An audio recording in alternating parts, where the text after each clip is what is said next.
লোহা দিয়ে লোহা কাটা যায় আর বিষ দিয়ে বিষ ক্ষয় করা যায়। এই পুরনো প্রবাদটি আমরা ছোটবেলা থেকেই শুনে আসছি, কিন্তু কোনো প্রবাদ বাক্যকে যদি বাস্তব জীবনে অন্ধের মতো বিশ্বাস করে প্রয়োগ করা হয় তবে তার পরিণাম কতটা ভয়াবহ হতে পারে তা বিশ্ববাসীকে দেখিয়ে দিয়েছে জাপান। প্রযুক্তির দিক থেকে বিশ্বের অন্যতম শ্রেষ্ঠ জাতি জাপান একবার প্রকৃতির বুকে এমন এক পরীক্ষা চালিয়েছিল যা পর্যন্ত তাদের গলায় কাটা হয়ে দাঁড়ায়। তারা চেয়েছিল একটি মৃত্যুর সমাধান আরেকটি মৃত্যু দিয়ে করতে, কিন্তু তারা জানতো না যে তারা আসলে একটি বিপদ তাড়াতে গিয়ে আরেকটি বিপদ ডেকে আনছে। আজ থেকে প্রায় 40 বছর আগে জাপানের একটি দ্বীপে ঘটেছিল এই অদ্ভুত ঘটনা, যার মাসুল তাদের গুনতে হয়েছে দশকের পর দশক ধরে। প্রাকৃতিক নিয়মের বিরুদ্ধে গিয়ে মানুষের এই যুদ্ধের পরিণাম শেষ পর্যন্ত কী হয়েছিল? কেন আজও জাপানে সে দ্বীপের মানুষ বেঁচে দেখলে আতঙ্কে ওঠে?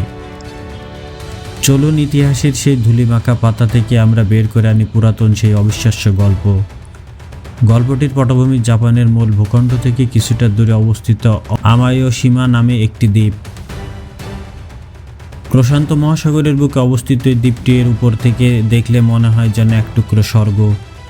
চারিদিকে ঘন সবুজ অরণ্য, নীল সমুদ্র আর পাহাড়ের এক অপূর্ব মিতালি এখানে। কিন্তু এই নৈসর্গিক সৌন্দর্যের আড়ালে দ্বীপটি লুকিয়ে আছে এক ভয়ঙ্কর আতঙ্ক। সেই আতঙ্কের নাম হলো হাবু সাপ। হাবু কোনো সাধারণ সাপ নয়, ভাইপার গোত্রের এই সাপটি অন্তত বিষাক্ত ও আক্রমণাত্মক। এর বিষ দাঁত এতটাই বড় এবং এর বিষ এতটাই প্রাণঘাতী যে একবার কামড়ে দিলে তৎক্ষণাৎ চিকিৎসা না পেলে মৃত্যু প্রায় নিশ্চিত। কিন্তু সমস্যা শুধু বিষ ছিল না, সমস্যা ছিল তাদের সংখ্যা। আমায়োশিমা দ্বীপে হাবু সাপের উপদ্রব এতটাই বেড়ে গিয়েছিল যে মনে হতো দ্বীপটি মানুষের নয়, বরং এটি সাপদের দখলে। বিশেষ করে কৃষকদের জন্য জীবন দুর্বিষহ হয়ে উঠেছিল। এই সাপগুলো কৃষি জমিতে ঝোপঝাড় এবং লোকালয়ে আনাচে কানাচে লুকিয়ে থাকত।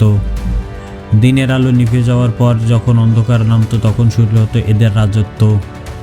কৃষকেরা ভয়ে নামতে পারতেন না মাঠে। ফসলের ক্ষেতগুলো যা ছিল দ্বীপের অর্থনৈতিক মূল চালিকা শক্তি, সেগুলো একে একে পরিত্যক্ত হতে শুরু করলো।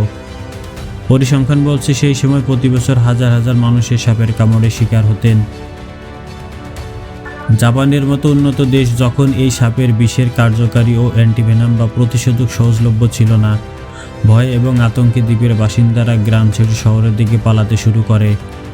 জাপান সরকার বুঝতে পারে এখনই যদি কোনো ব্যবস্থা না নেওয়া হয় তবে আমায়োশিমা দ্বীপটি খুব শীঘ্রই এক জনশূন্য এক পরিত্যক্ত দ্বীপে পরিণত হবে। 1969 সালের দশকের শেষের দিকে জাপান সরকারের সমস্যার সমাধানের জন্য মরিয়া হয়ে ওঠে। তারা এমন একটি পথ খুঁজছিল যা হবে স্থায়ী ও সাশ্রয়ী। বিজ্ঞানীদের আলোচনার টেবিলে উঠে আসে এক অদ্ভুত প্রস্তাব। তারা ভাবলে প্রকৃতির এই শত্রু মারার জন্য প্রকৃতির যোদ্ধাকে ব্যবহার করলে কেমন হয়। মানুষের মাথায় তখন ঘুরপাক খাচ্ছিল সেই পুরাতন প্রবাদ, বিষে বিষ ক্ষয়।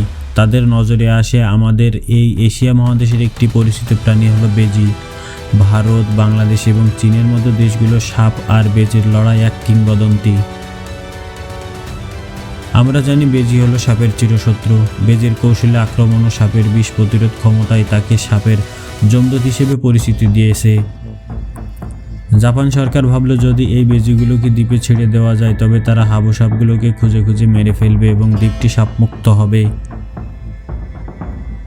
তথ্যগতভাবে পরিকল্পনাটি সঠিক ছিল। বেজি সাপ মারে, তাই বেজি ছাড়লে সাপ কমবে, এই সহজ সমীকরণের বিশ্বাস করে 1979 সালে জাপান সরকার এক ঐতিহাসিক সিদ্ধান্ত নেয়। তারা চীন এবং দক্ষিণ এশিয়ার বিভিন্ন দেশ থেকে প্রায় 30টি বেজি আমদানি করে। উদ্দেশ্য ছিল পরীক্ষামূলকভাবে এদের দ্বীপে ছাড়া দেওয়া হবে। তারা ভেবেছিল এই ছোট্ট প্রাণীটি তাদের দ্বীপের ত্রাতা হিসেবে আবির্ভূত হবে, কিন্তু তারা কল্পনাও করতে পারেনি যে তারা আসলে হাবু সাপের চেয়েও বড় এক শত্রুকে তাদের বাস্তুতন্ত্রে প্রবেশ করাচ্ছে। 1979 সালে ধুমধাম করে অনেক আশা নিয়ে আমায়োশিমা দ্বীপে জঙ্গলে বেজিগুলোকে অবমুক্ত করা হয়। স্থানীয়রা হাঁপ ছেড়ে বাঁচে। তারা স্বপ্ন দেখতে শুরু করে এক সাপমুক্ত ভবিষ্যতের। কিন্তু কয়েক মাস এবং কয়েক বছর পেরিয়ে যাওয়ার পরও দেখা গেল এক অদ্ভুত চিত্র। সাপের সংখ্যা তো কমছেই না, উল্টো দ্বীপের অন্যান্য নিরীহ প্রাণীরা উধাও হয়ে যাচ্ছে। এখানেই জাপান সরকার এবং তাদের বিজ্ঞানীরা প্রকৃতির একটি মৌলিক নিয়মকে উপেক্ষা করেছিলেন, আর সেটি হলো প্রাণীদের জীবনচক্র, বায়োলজিক্যাল ক্লক। হাবুসাপ হলো নিশাচর প্রাণী। এরা দিনের বেলা গর্তে বা ঝোপের আড়ালে ঘুমায় এবং রাতে শিকারের খোঁজে বের হয়। অন্যদিকে বেজি হলো দিবাচর প্রাণী। এরা দিনের বেলায় শিকার করে এবং রাতে বিশ্রাম নেয়। ফলে হলো হাস্যকর এবং ভয়াবহ। বেজিরা যখন দিনের বেলায় খাবারের খোঁজে বের হয়, তখন হাবুসাপ তাদের গোপন ডেরায় নিরাপদে ঘুমিয়ে থাকে। আবার রাতে যখন সাপেরা বের হতো, তখন বেজিরা ঘুমিয়ে থাকে। ফলে এই দুই শত্রু একে অপরের সাথে দেখাই হতো না। সাপ এবং বেজি সেই মহাকাব্যিক লড়াই, যার স্বপ্ন জাপান সরকার দেখেছিল, তা বাস্তবে কখনোই ঘটল না। বেজি অন্তত ধূর্ত এবং সুবিধাবাদী প্রাণী। তারা যখন দেখল হাবুসাপ ধরা কঠিন এবং বিপজ্জনক, তারা তখন সহজ শিকারের দিকে মনোযোগ দিল। অমি অসীমা দ্বীপটি ছিল জীববৈচিত্র্যের এক অনন্য ভাণ্ডার।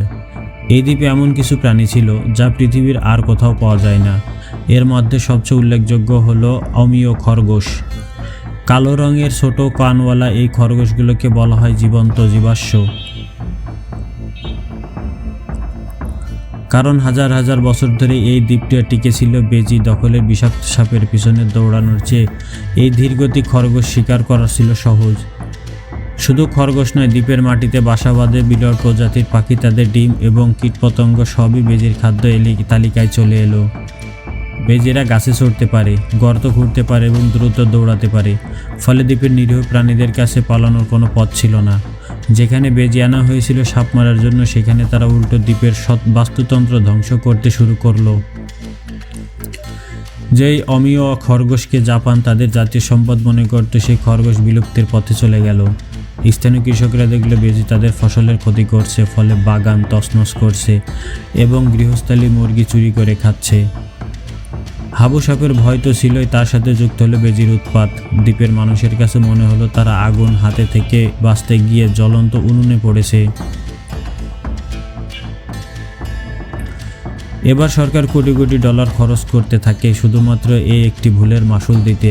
স্থানীয় জনগণ, স্বেচ্ছাসেবক এবং সরকারি বাহিনী টানা 18 থেকে 20 বছর অক্লান্ত পরিশ্রমের পর অবশেষে আলোর মুখ দেখা যায়।